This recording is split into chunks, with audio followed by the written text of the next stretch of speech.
What's up, everybody, and who is Josh? Welcome to another video. In today's video, I have the Frank. This is what I talked about a couple days ago. Now I've spent a little more time with it, and I have more opinions on Le Frank, which I think is very cool. Also, I'm at this really awesome nature preserve right now, which we've shot a couple videos at. I don't know if you'll be able to recognize it from this top-down view, but it's a very cool rocky area with a bunch of great places that I could drop this and lose it forever. So I hope you guys enjoy that. I think that'll add to this video.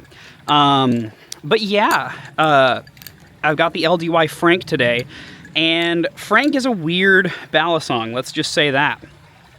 I certainly do not dislike it. It is a fun balisong. I've spent a little more time with it. I've gotten a little more used to its quirks and features. It is good, you know, but it's not great.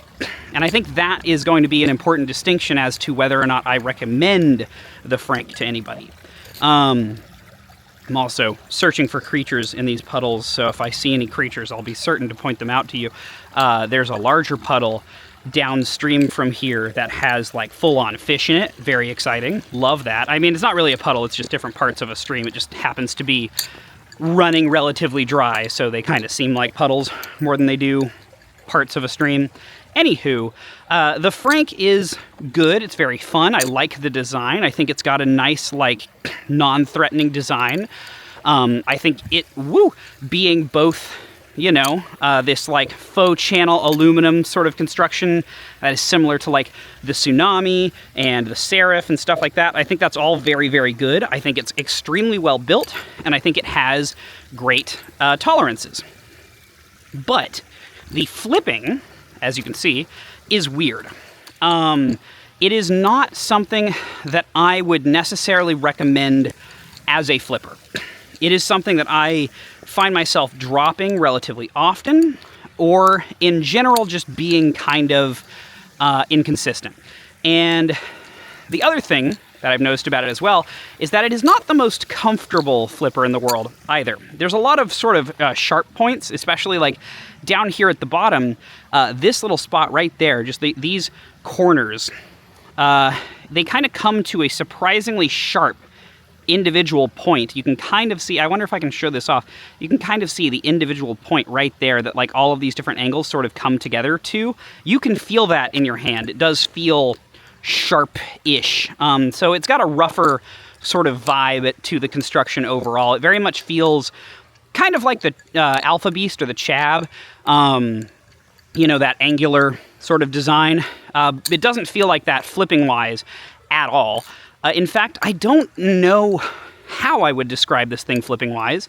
It's not bad, as you can see. I can flip it just fine, but it's not great either. It has too much tip weight, which leads to a very strange flipping experience, and in general is just kind of bizarre. I don't know how to describe it other than that. It just doesn't carry momentum in the ways that I'm expecting all of the time, which leads me to what I actually think about it, which is that if you wanted to get a balisong, the Frank would not be my first option. If you already have a collection and you think the Frank looks cool, then I might encourage you to buy it. I think that that is a perfectly fine balisong to add to your collection, but I don't think it's one you necessarily need to seek out. In comparison, I have here the Orion, and I think the Orion is a substantially better flipper than the Frank. I just find more consistency in the Orion. I find it to be, you know, normal in a lot of ways. In general, it is just better than the Frank. And the reason behind that is because the Orion is normal. And you can get the Orion with a trainer blade that is quite good, all things considered. And you can get it, I think right now they're in stock on the LDY website. I don't know if the Frank is in stock, but the Orion actually is. And here's the thing that I think really matters. The LDY Orion is somewhere in the neighborhood of like $70 to $80. The Frank is in the neighborhood of like $130. So between the two, I think the $130 comes from the more complicated construction of Frank. Frank has this faux channel sort of thing, which takes a lot of time and effort to like create, whereas this is sandwich aluminum, which is a lot easier to create and machine. And so between the two, I have a feeling that this one is cheaper, not necessarily because it is, you know, not as good. I don't think the Frank is better. In fact, I think the Frank flips substantially worse than this. This flips like a very good Balisong. This flips like a weird but good Balisong. And so, you know, for me, it's like, it's very much not a normal Balisong experience. It's not something that I would kind of seek out on a regular basis. Therefore, it's just not really for me. I like it enough that I am down to flip it, but it's not something that I'm going to actively like seek out and be like, I want to flip that regularly, right? Whereas the Orion is something that I would seek out and want to flip regularly. I think it is a fantastic Balisong that a lot of people really like and is one of the best entry-level options on the market today.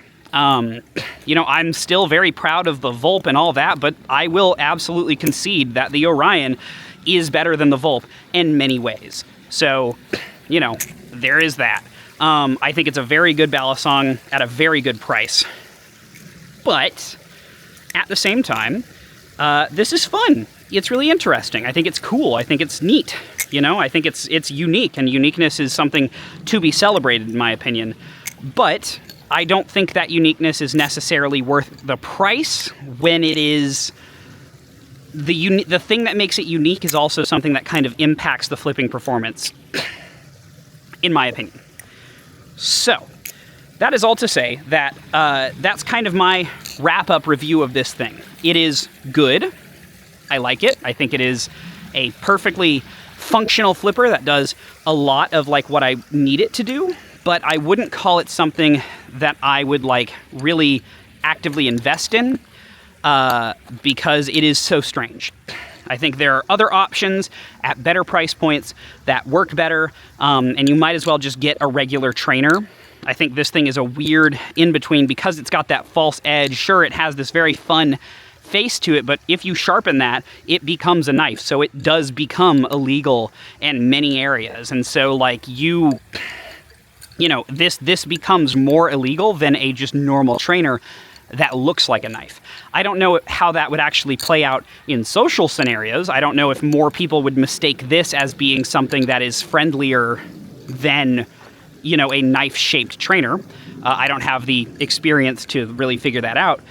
But even so, on a actual, like, legal standing ground, this thing would become illegal if you sharpen it in many places. So I don't know. It just fits in a very weird category. It's a weird thing. I like it. I think it's neat. I'm glad that they created it.